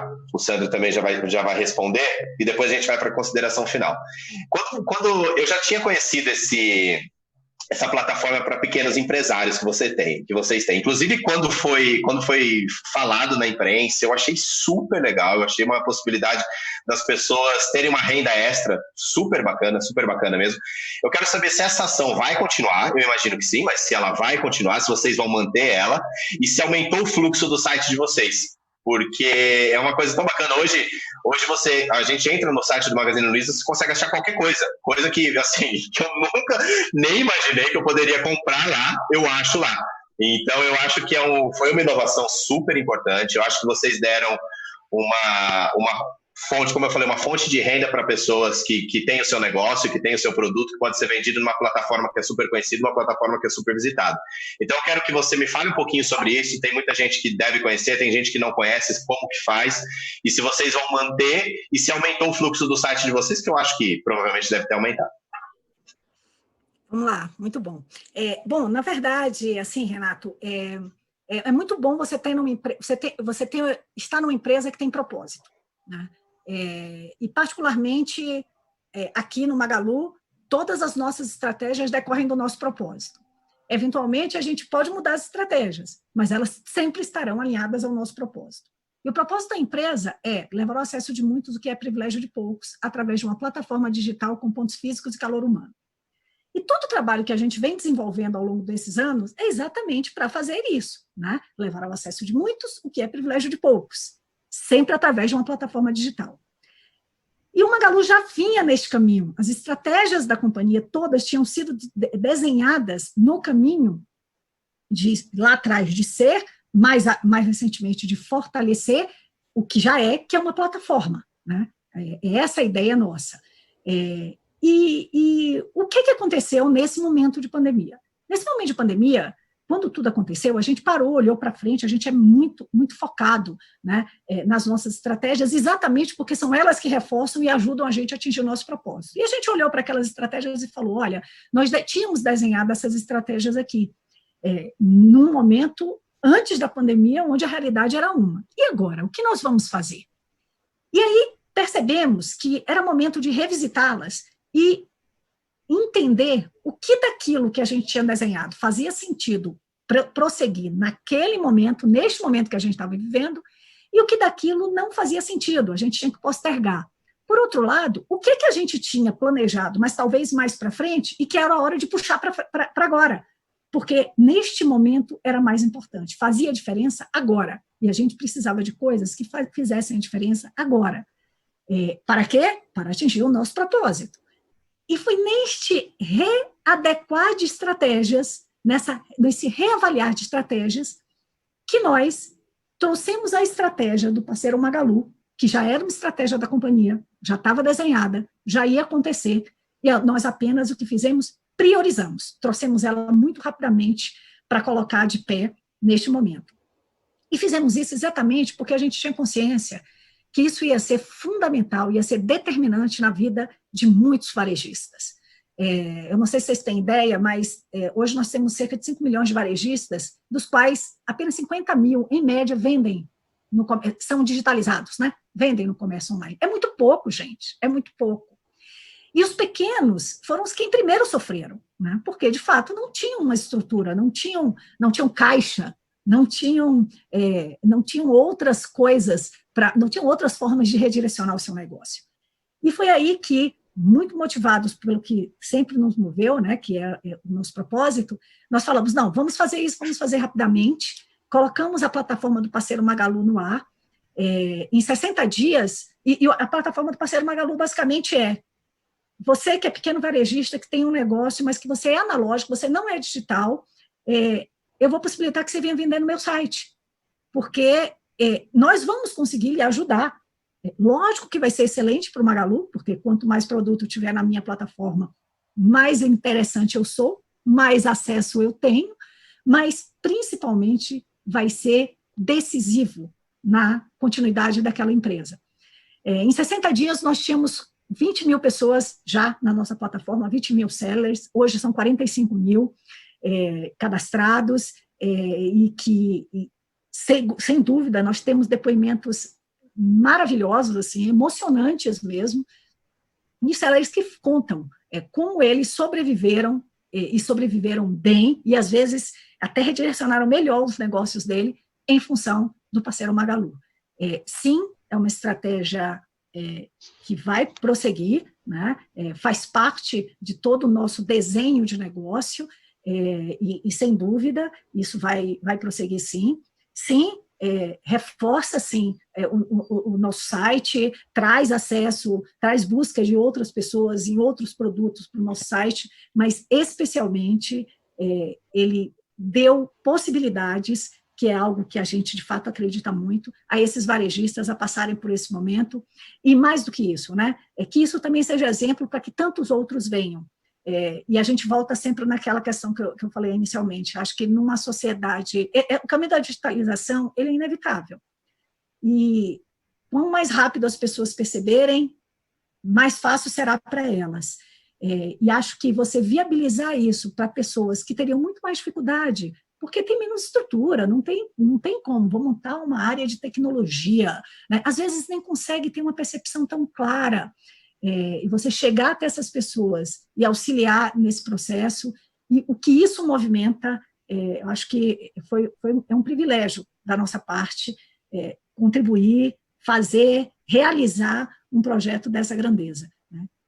E que, sim, ajuda a companhia, mas eu acho que, sobretudo, ajuda a sociedade, e acho que esse é um papel que a empresa tem e que ela não pode descuidar nunca, né? Porque é assim que a gente se retroalimenta. Com certeza. Primeiro a sociedade, depois a organização. Se todos pensassem assim, novamente, né, os negócios seriam mais fáceis. Fábio, eu vou para a última pergunta contigo. Poxa, a minha esposa, ela usa os produtos da Puratos bastante, que ela faz doces, faz bolos, enfim, ela usa muito. Até eu, às vezes, tento me aventurar alguma coisa nesse momento, tá? Antigamente eu não tentava nada. Como que vocês estão vendo e como vocês estão trabalhando? Porque eu acho que muitas pessoas começaram a cozinhar dentro de casa, muitas pessoas começaram a usar mais os produtos. Isso afetou de alguma forma a produção de vocês? Afetou de alguma forma o rendimento de vocês? Fala um pouquinho sobre isso, porque muitas pessoas hoje têm mais tempo de ficar em casa, não que não tenha mais trabalho, eu acho que a gente em casa está trabalhando muito mais, mas eu acho que só o tempo que a gente perdia no trânsito, só o tempo que a gente perdia fazendo coisas necessárias, a gente pode utilizar de outra forma. Seja ela na cozinha, seja ela com a família, enfim. E eu acho que a comida e as pessoas cozinhando juntos hoje, eu vejo tantos clientes que às vezes mandam foto cozinhando com a esposa, cozinhando com os filhos, isso é super bacana. E os produtos de vocês são muito utilizados, e ainda mais falando de doce, né? Que quem não gostar de doce não tem como.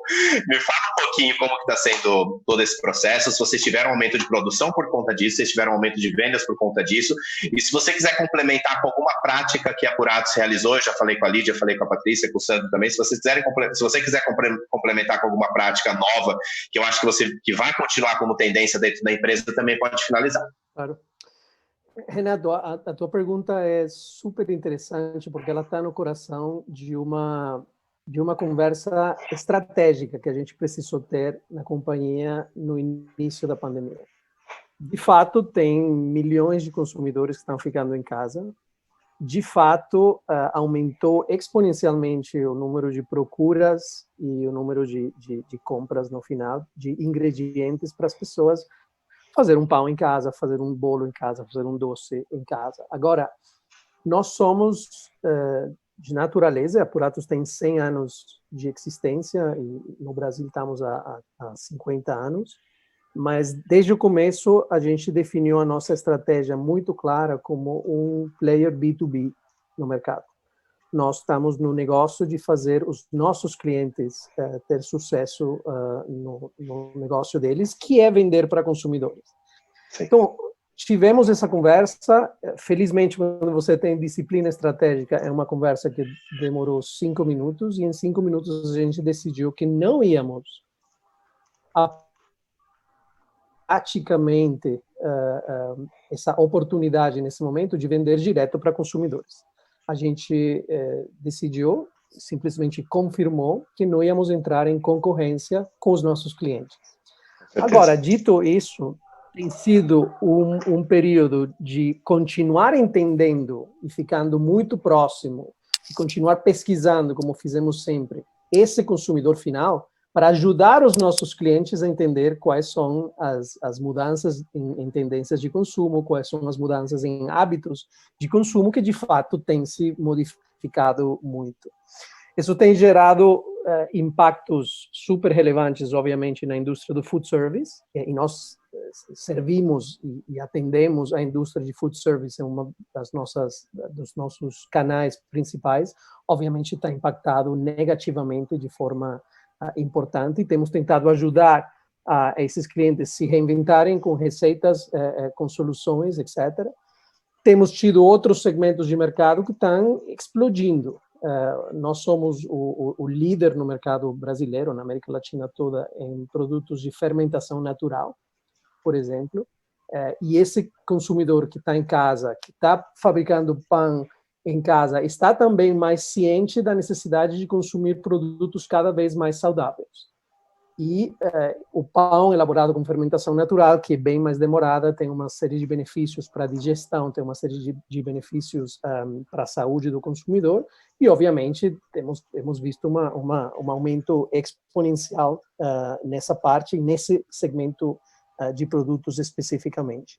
Então, a gente tem entendido muito mais esse consumidor, gerado produtos, e temos inovado muito mais rapidamente para oferecer aos nossos clientes insumos, ingredientes com maior conteúdo de fruta, com maior conteúdo de grãos, com maior conteúdo de fibra, com cada vez menos açúcar, com cada vez menos sal, com cada vez menos preservantes, e corrimos muito atrás de oferecer soluções nesse período, acelerando coisas que, como a Patrícia falava, estavam lá, estavam no forno, mas agora, de repente, saíram muito mais aceleradamente. Isso, em parênteses, abre uma reflexão para todos nós, né, de que precisou de uma pandemia para a gente acelerar muitos dos projetos, muitas das ideias que estavam lá quase, mas a gente estava super repensando demais, claramente, e hoje estão na rua e não estão 100% perfeitas, mas estão 80% vendendo, e isso é mais do que suficiente. Parecido com o que a Patrícia estava comentando, uma área que a gente também desenvolveu de jeito muito, muito rápido foi para os nossos clientes padeiros. De novo, o padeiro da esquina, uma estrutura muito rudimentária, muito básica, que de repente se vê com o consumidor que quer ficar em casa, que quer fazer os pedidos em linha. E aí? A gente desenvolveu muito rapidamente, com a ajuda dos nossos colegas na Bélgica, uma plataforma chamada Baker Online, gratuita para os clientes padeiros, para os artesãos, e basicamente um marketplace, onde em 24 horas a gente consegue trazer o cardápio, a oferta completa desse padeiro de forma personalizada, e ajudamos ele a criar a sua página, plataforma de pedidos online, e agora estamos fechando parcerias para entregas a domicílio também. Então, de novo, a gente não aproveitou e decidiu não entrar em venda dos nossos produtos diretamente para o consumidor. A tua esposa, Renato, deve ter comprado através de um cash and carry, onde a gente vende para artesãos domésticos, mas a gente sim ficou cada vez mais próximo desse consumidor, entendendo ele, ou tentando entender ele até melhor do que os nossos clientes, para oferecer a eles ferramentas, informações, notícias, treinamentos sobre como atender às necessidades desse consumidor de forma eficiente e de forma cambiante. Vamos falar um pouquinho rápido, a gente está indo aí para o final. Liderar com as pessoas dentro da empresa é fácil. Eu acho que é uma coisa mais tranquila. Nesse momento que vocês não têm, a empresa provavelmente só está com mão de obra, só com chão de fábrica trabalhando, vocês devem estar com quase todos os setores trabalhando home. Me fala como que vocês conseguem ainda manter aquele conceito de qualidade, aquele conceito para que os seus consultores levem para os clientes lá na ponta, lá no final, a visão que vocês têm, os valores que vocês têm de uma empresa que preza com a qualidade, que preza total autonomia eles podem trabalhar, eles podem ter a renda familiar dali. Eu quero que você me fale um pouquinho sobre como que vocês conseguem passar essa cultura, passar essa visão de empresa ainda, com todos os seus consultores praticamente em casa. Como que é esse formato novo, né? Então, esse formato novo, não tem jeito, pessoal. A gente está usando o digital, sabe? Está usando o digital como plataforma de comunicação. E olha só, ontem mesmo eu consegui fazer 3 conferências para equipes de estados completamente diferentes. Eu fiz uma aqui para São Paulo, eu fiz outra acho que foi para Mato Grosso, a equipe do Mato Grosso, e à noite eu fiz uma para a equipe do Ceará. Presencial, que era uma coisa que a gente só fazia o presencial, né? Era o digital, a conferência era uma coisa eventual, não era... A gente dava preferência para o presencial, fazia parte da nossa história. Quando que eu conseguiria fazer isso? São Paulo, Mato Grosso e Ceará no dia? Esquece. Então, a gente foi muito por esse caminho. A gente, hoje, as redes da Rinode, os empreendedores da Rinode, eles estão a todo momento, nesse exato momento, você pode ter certeza que eu tenho centenas de conferências acontecendo, cada um usando a sua ferramenta, usando o Zoom, ou usando o YouTube, sabe, apresentando o produto, ou ainda promovendo um negócio, ou ainda participando. Uma coisa que cresceu muito na Rinode, eu passei a fazer lives diárias na UH, lives de treinamento na UH. Sabe, nós temos milhares de horas já acumuladas no nosso canal de conteúdo. Então, é desta forma que nós estamos fazendo. Sobre como que a gente garante a qualidade, primeiro que o nosso pessoal de fábrica, eu estive na fábrica semana passada, fiquei até emocionado, conversei com todos eles, né? Que uma galera que ficou ali, galera que ficou ali, ficou trabalhando. Pra você ter noção, estou abrindo o segundo turno. Caramba! Vou abrir o segundo turno na fábrica, né? Menor, mais um segundo turno, para poder atender a demanda. A galera de fábrica, a galera de P&D, a galera de qualidade, eles não largaram a mão do remo. Ninguém largou, mas eles estavam ali no dia a dia. Então, todo administrativo de fábrica ele ficou lá. Então, a qualidade do produto ela foi assegurada. Mas mais do que isso, é o que eu falo para todos os empresários. Chega uma hora que você precisa construir uma história, que o teu cliente, a pessoa que está do teu lado, ela precisa ter segurança ao ponto de fechar o olho e falar, eu confio nesta companhia. Sim. Eu confio nesta companhia. Não é a circunstância que abala a minha confiança. Não. Sabe, a minha confiança existe apesar de qualquer circunstância. É isso que a gente busca na Rinode, dessa forma que a gente tem comunicado, e o poder do empreendedorismo do marketing multinível é esse, né? Você tem muita gente conectada, comunicando a mesma coisa, sabe? Muita gente conectada, comunicando a mesma coisa, entendeu? A gente fez o Rinode Fest Live. Querendo ou não, a mensagem não muda, né? A mensagem não muda. A gente fez o Rinode Fest Live, nossos eventos são eventos grandes. A gente fez, eu cheguei a fazer o evento da Rinode de 30 anos. Nós botamos, a Rinode foi o primeiro evento que botou um palco 360 no Allianz, no centro do gramado do Allianz, entendeu? Foi um super evento, 40 mil pessoas, 2 dias inteiros no Allianz. Então, a gente está acostumado a fazer evento grande. A gente foi fazer o Rinode Fest Live, um evento 100% feito pela internet, cara. A gente estava com medo, receoso, como é que isso vai dar certo? E foi um sucesso. E deu. 120 mil pessoas de pico assistindo, já hoje está com mais de 300 mil visualizações. Renatão, o negócio é o mesmo, cara, só precisamos encontrar uma forma diferente de fazer. Se o novo normal é isso, bem-vindo ao novo normal. Levanta a cabeça e vamos em frente. Não, o alcance do digital é muito maior, né? Como você falou, você nunca conseguiria fazer no mesmo dia reuniões, conferências com 5, 6 estados. É impossível. Você precisaria só... E eu vou te falar uma coisa, eu acredito que você deva ter, além de economizado tempo, dinheiro de tanto de passagem que você comprava e que você viajava. Porque toda hora, Sandro, sabe que eu te tenho nas redes sociais? Toda hora você viajava. Toda hora. Você estava aqui, de repente, no mesmo dia você ia para lá, no outro dia você fiz uma gente... conta, Renato, eu fiz uma conta que eu até sofro com essa conta pelos meus amigos que trabalham com turismo, até para a própria companhia aérea, porque eu sou um, tá? Eu fiz uma conta, até final de junho do ano passado, de 2019, eu tinha feito umas 30, 32 viagens. Nossa Senhora. Final de junho do ano passado. Sim. Esse ano, eu fiz 3. Sim.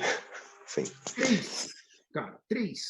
Então, mudou muito. E conseguiu atingir até mais pessoas que você... Gente, é o que eu falo. As coisas, claro que, às vezes, acham que são ruins. Mas é muito importante a gente ter muito claro isso. Não, digital funciona como ferramenta de trabalho e tudo mais, mas eu não acredito 100% digital. Eu também não. Eu sinto muita falta do contato, do abraço, de estar próximo das pessoas. Isso. Estar com as pessoas, cara. Inclusive, é o grande desafio. É o grande desafio dos acionistas da Rinode, e apoiado pelo nosso RH, é exatamente isso, cara. Como é que eu consigo, no momento de home office, no momento de trabalho pelo digital, fazer com que a cultura permaneça na companhia? Porque não tem jeito de você pegar e falar, pô, eu vou construir um time, cada um trabalhando num ponto. Isso é meio maluco, entendeu? A gente já está finalizando. Poxa, para vocês terem uma noção, já passou mais de 1 hora. Eu acho que eu ficaria aqui 2, 3 horas. Eu até escolhi participar como moderador desse bloco. Eu estou aprendendo ainda, porque toda vez que eu estou com líderes, eu aprendo muito. Eu acho que eu sempre saio de um bate-papo, de uma reunião, aprendendo alguma coisa. Nem se for uma frase, se for um ensinamento, se for uma história, mas a gente não sai o mesmo. Eu acho que não vamos sair mesmo os mesmos depois da pandemia, mas a gente também não sai o mesmo depois de uma conversa como essa. Muito obrigado de coração mesmo. Eu vou pedir para... Eu vou mudar. Eu tinha uma pergunta final aqui, que seria para todos, mas eu vou mudar pelo teor do que a gente conversou. Eu quero que vocês... Eu acho que nós já estamos melhorando um pouco a perspectiva de coisas e de informações positivas. Isso todo mundo já dá para perceber que a gente já mudou do que era o começo da pandemia. No começo da pandemia a gente não sabia o que ia acontecer, ninguém sabia quanto tempo ia durar, ninguém sabia de nada. Era só notícia ruim, ninguém mais assistia jornal, não acontecia mais nada. Hoje, pelo menos, a gente já ouve boas histórias, ouve pessoas que estão conseguindo sair da crise mais fortalecidos, empresas que estão ajudando, empresas que estão conseguindo sair mais fortalecidas também. Então, eu quero que vocês deixem pessoalmente uma mensagem final e principalmente uma mensagem positiva para todo mundo que está nos assistindo, porque vocês são líderes, como eu falei, referências, então vocês inspiram pessoas, mesmo que vocês achem que não, vocês inspiram muitas pessoas. Então todo mundo que está assistindo, ele tem um formato, ou seja, ele tem um porquê de estar assistindo esse webinar, não é porque está com líderes, não, é porque alguém acredita em algo que vocês vão falar e que vai inspirar as pessoas, porque live a gente tem o dia inteiro. Conversa a gente tem o dia inteiro. Então, para a pessoa estar com a gente hoje prestigiando esse bate-papo, alguma coisa chamou a atenção dela. Então, eu quero que vocês terminem com uma mensagem positiva, com um agradecimento, falando sobre o que vocês quiserem, o que vocês acharem que seria importante escutar nesse momento. Eu vou inverter, tá? Eu terminei com o Fábio, eu começo novamente com ele, em ordem alfabética, depois a gente passa para a Lídia, para a Patrícia e para o Sandro. Primeiro, muito obrigado mesmo pelo tempo de vocês, que eu sei que é super escasso. Parabéns por tudo que vocês estão fazendo. Eu aprendi coisas aqui, descobri coisas que as empresas estão fazendo que eu não sabia. Então, como eu falei, vivendo e aprendendo. Pode começar daí. Muito obrigado, gratidão mesmo pelo dia de hoje. Bom, Renato, obrigado pelo convite. Eu também foi divertido e foi um honor compartilhar com esse grupo de líderes. Para mim, a mensagem, existe uma mensagem positiva, sim, não é pela tua pergunta, mas é uma convicção, e temos falado muito disso dentro da empresa. Eu sinto que mudou a relação de confiança entre muitos líderes e colaboradores durante a pandemia. O jeito em que muitas empresas tiveram que correr atrás do trabalho remoto, isso aconteceu, em muitos casos, com medo. Né? Existia uma desconfiança tácita do colaborador que tinha que ficar sob supervisão o tempo todo no escritório, e em alguns dos nossos países, mesmo na Puratos, isso era uma realidade. Well, guess what? Os colaboradores atuaram, agiram com uma pontualidade incrível. Desafio vocês a pensar numa dessas ligações por Zoom que começou tarde. Nada, nenhuma reunião começa mais tarde e todas as reuniões acabam no horário justo. Então, é um colaborador que se comportou com muita pontualidade, com muita responsabilidade, que não por ficar remoto trabalhou menos, ao contrário, que não por ficar remoto ficou distante da companhia, o líder que ficou distante dos seus colaboradores, teve uma proximidade incrível, um aumento da frequência da comunicação, um aumento da efetividade da mensagem. Assim que, de novo, eu sinto que a pandemia ajudou a gente se reconciliar com o tema confiança. E para nós é um dos elementos fundamentais de liderança dentro da companhia. Então, estou feliz que saia o trust, a confiança fortalecida. Perfeito. Lídia, pode seguir. Eu acredito que ficam muitas reflexões e aprendizados, e talvez o principal deles, eu acho que é a capacidade que a gente deve ter, né, como pessoas, como seres humanos, como profissionais, como empresas, como negócios, de estar todos os dias desaprendendo e reaprendendo, aprendendo algo novo. Isso é uma coisa que eu sempre falava isso, eu digo que a humildade é uma das características principais de um líder e de uma empresa. Que por mais que a gente seja muito bom, por mais que a gente tenha muito conhecimento, né? E cada dia que passa a gente vai tendo mais conhecimento, você vai tendo mais controle, né, das variáveis do seu negócio, mas que a gente nunca perca a capacidade, né, de aprender algo novo. E isso seja olhar para o mercado, olhar para o seu concorrente, mas, sobretudo, olhar para você mesmo. Como eu posso ser melhor amanhã? Né? Que amanhã eu possa acordar e pensar, hoje eu quero aprender algo novo. Eu acho que é um momento da gente refletir sobre isso, e que seja, inclusive, momento de refletir sobre o que é importante para a gente mesmo, né? O que é relevante para a nossa vida, para o nosso negócio, para as nossas empresas. Eu acho que a gente viu muitos movimentos, né, de tanta solidariedade nesse momento de Covid, de pandemia, tantas empresas, tantas pessoas, né, se doando e ajudando instituições, outras empresas que estavam precisando. Acho que esse vai ser um legado da pandemia. Por que a gente não fazia isso antes? Eu tenho refletido sobre isso. O prédio que eu moro tem várias pessoas mais idosas, e eu tenho um irmão que mora comigo, meu marido, e logo no começo da pandemia, meu marido e meu irmão foram lá, né, no síndico e na portaria, e se ofereceram para os vizinhos, né, que se precisassem de farmácia ou de supermercado, de fazer compra, que eles poderiam ajudar. E eu fiz essa reflexão com meu marido e falei assim, por que a gente não fez isso antes? Por que a gente mora, né, já aqui há mais de um ano, e por que a gente não fez isso antes? Por que a gente não foi oferecer a nossa ajuda, né, para as pessoas que são mais velhas e que podem precisar em algum momento da gente? Então, eu acho que isso serve para as nossas vidas, a reflexão para os nossos negócios.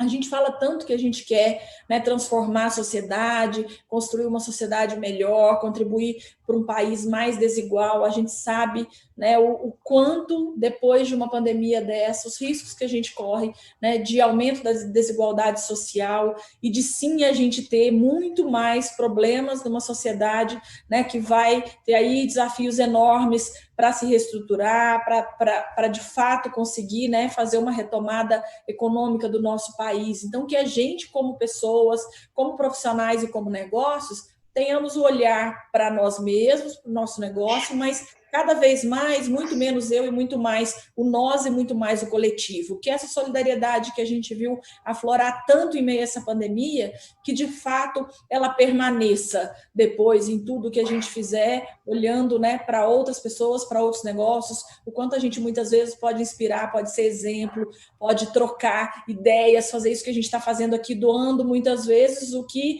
não custa tanto, né, mas que pode fazer tanta diferença na vida das pessoas, que é o nosso conhecimento, o nosso tempo, né, e o quanto a gente pode aprender com os outros. Então, o que eu deixo de mensagem, né, o que eu espero que a gente consiga ser, depois disso tudo, melhores como pessoas, como profissionais, como negócio e como empresa. Assim a gente vai conseguir contribuir aí para essa retomada econômica do Brasil e para, de fato, a gente não deixar que essa pandemia acentue ainda mais a desigualdade social que a gente tem no nosso país, mas que, de fato, a gente consiga construir cada vez mais uma sociedade mais forte, mais justa, mais igualitária. Muito obrigada por estar aqui, pelo privilégio de poder estar tendo essa conversa aqui, né, com todos vocês. Foi um momento também de muita inspiração e muito aprendizado. Obrigada. Poxa, eu que agradeço. Patrícia, pode finalizar, depois eu faço as considerações finais, mas fica contigo aí. Bom, primeiro eu quero realmente agradecer, né? Agradecer aí por essa oportunidade, pela oportunidade de estar aqui. Saio daqui melhor do que entrei, né? Eu acredito que a vida é feita de trocas e que todos os encontros, a vida é feita de encontros e que os encontros se estabelecem através de trocas. Eu sempre, nos meus encontros, espero deixar alguma coisa com alguém, porque eu sempre levo alguma coisa. Então, estou levando um monte, espero ter deixado um pouquinho aí com todos vocês, né? Porque eu acho que essa é a missão, é para isso que vale a vida. E como mensagem, não é muito diferente das que eu ouvi aqui, não. Mas eu vou subir um pouquinho o tom, porque eu acho que mais do que uma mensagem, eu quero fazer aqui um apelo, né? E eu tenho feito em algumas outras oportunidades, e eu acho que o apelo não vamos deixar que a gente volte para onde a gente estava. Não vamos retroceder. Eu acho que essa pandemia fez com que a gente evoluísse muitas coisas. O Fábio comentou sobre a questão dos negócios, de fato, quantas coisas que a gente poderia ter feito e não fez. A Lídia trouxe isso de uma outra forma, mas ela trouxe, né, do lado das relações humanas. Puxa, por que eu não fiz isso ainda no prédio? Né? Só vim fazer agora, porque eu não fiz antes. E eu acho que todo mundo, em algum momento, está refletindo sobre isso, quer no campo dos negócios, quer no campo pessoal. E eu acho que a conclusão sempre foi... a conclusão estou melhor agora, né? Agora que estou fazendo isso, estou melhor. E eu acho que a única coisa que a gente não pode deixar é que, em algum momento, as coisas vão se normalizar. Seguramente, eu não acredito que nunca vai ser exatamente como era, mas as coisas vão começar a se normalizar mais. E a gente não pode esquecer dessas questões. E precisamos ter um compromisso de não deixar que a gente retroceda nessas conquistas que nós tivemos, e nós tivemos várias, né? A conquista, inclusive, das relações humanas, do nível de empatia. O nível de empatia entre as pessoas aumentou absurdamente, né? Dessa confiança dos líderes e liderados que o Fábio trouxe, e de tantas outras coisas que, de fato, foram evoluções, né? Eu acho que usar nossa inteligência, né? E a nossa inteligência não só cognitiva, mas emocional também, para que a gente faça com que essas coisas que têm valor permaneçam, é fundamental. Então, esse é o meu apelo, né? Do ponto de vista pessoal, o que eu acredito? Né? Esse desafio todo que nós estamos passando, ele trouxe um traço muito legal para o ser humano, que eu tenho percebido isso muito na rede da Rinode, em todas as empresas que eu falo, as pessoas que eu falo, que é o lado da solidariedade, de vocês. A gente se importa mais com as pessoas hoje, isso é muito claro, sabe? Então, isso é muito importante, isso é muito importante. Tem a questão do digital, né, falando, veio para ficar, as empresas vão ter que investir em tecnologia, não tem o que fazer, vamos ter que investir em tecnologia para usar isso como estratégia de negócio, não vai ser mais estratégia de sustentação de operação, não, é estratégia de negócio.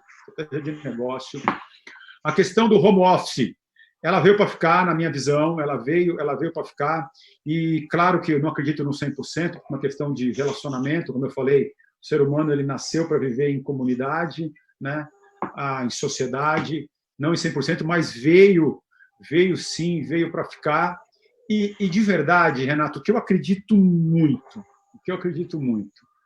esse novo normal, vamos colocar essa palavra, não sei nem se eu gosto muito dela, mas vamos aí, esse novo normal, ele vai ser assim, o mundo antes do desafio do Covid, o mundo era difícil, você tinha que trabalhar muito e o mundo reconhecia o mérito. Tá? Esse novo normal, sabe o que vai acontecer?